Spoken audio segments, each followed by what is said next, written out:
At least 6 countries reimposed lockdown measures as new coronavirus cases flared up again. Here's what they looked like. Governments around the world have been eyeing how to bring their populations out of lockdown, with several starting to ease their strict measures.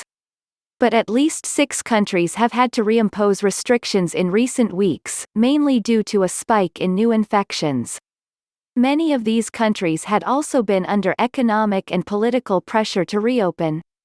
The renewed lockdowns, some of them total, others partial, are yet to show their effects. But in the coming weeks, they may well give crucial clues about which measures work best as the rest of the world reopens. China has had a piecemeal reopening. China, where the first coronavirus case was discovered, and the first to impose a lockdown, has had a stop-start reopening the country.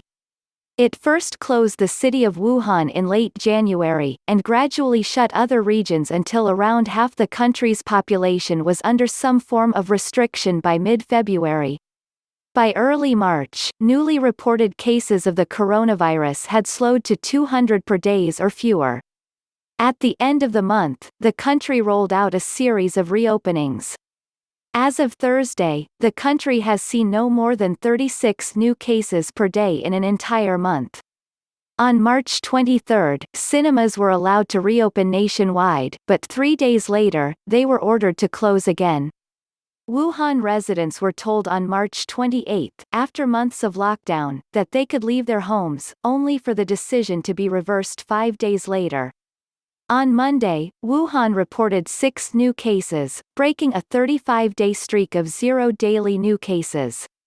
The government has not reimposed a lockdown but is testing all 11 million residents. Germany is gradually reopening but has had to quickly clamp down on districts that have seen sudden spikes of new cases. Some shops and schools have reopened, and according to Reuters, the country intends to relax border controls on Saturday. However, on May 8, local governments had to activate emergency measures in 3 districts that have seen flare-ups of the virus. The emergency measures activated in those districts, all relatively small areas, included limiting public movements and mandating coronavirus testing for all plant workers. Indeed, while announcing the lifting of lockdown measures on May 6, German Chancellor Angela Merkel had said she stood ready to pull an emergency brake on newfound freedoms if necessary. The country is seeing an overall decline in new cases and has for several days kept the R rate, which notes how many people the average person can infect with COVID-19, below 1. Throughout its outbreak, South Korea has been admired for its mass testing and tracing capabilities. On Monday, it ramped up those programs again when it discovered a new outbreak. Daily new cases, which had lingered at around 10 or below for weeks, jumped to 34 on May 9. Many of the cases can be traced to a single nightclub district, Itaewon, in Seoul. 34 daily new cases is a small figure compared to global averages, but were enough to alarm South Korea, which had considered itself as having a good handle on the outbreak. Bars and clubs in Seoul have since been shuttered again, and the reopening of schools and some businesses have also been delayed, according to the Washington Post. The new lockdown came less than a week after officials had removed social distancing restrictions and told the country to get ready for the start of a new everyday life with the coronavirus, the Post reported. Iran, which was one of the earliest coronavirus hotspots, imposed a new lockdown on the southwestern province of Khuzestan on Monday, while continuing to reopen schools elsewhere, Al Jazeera reported, citing the local Tasman news agency. Khuzestan Governor Gholam Reza Shariati blamed this on that lax social distancing in recent days.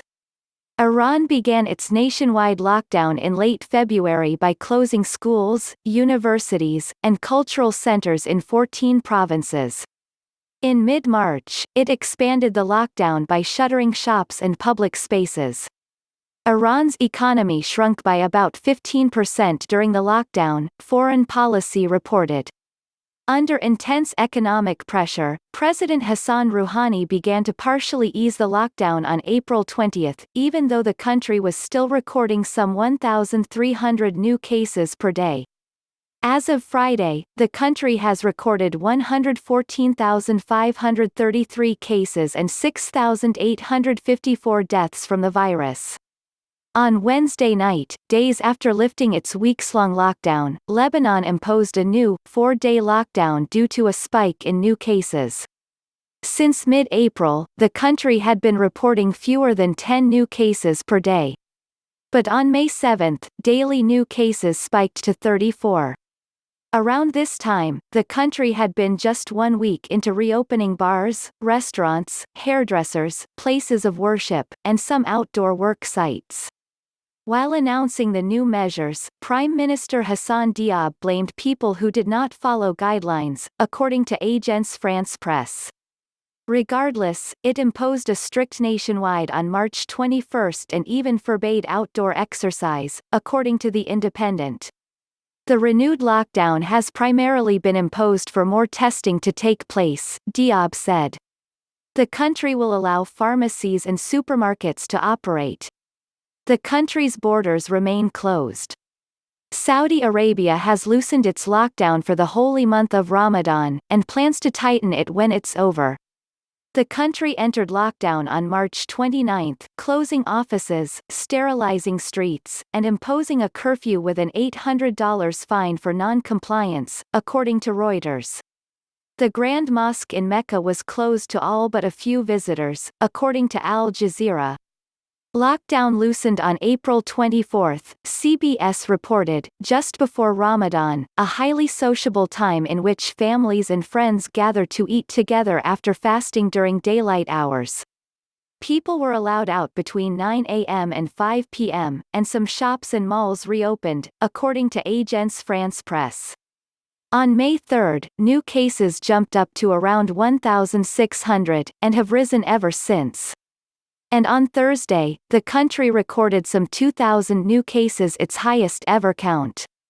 The country has so far seen more than 46,000 cases.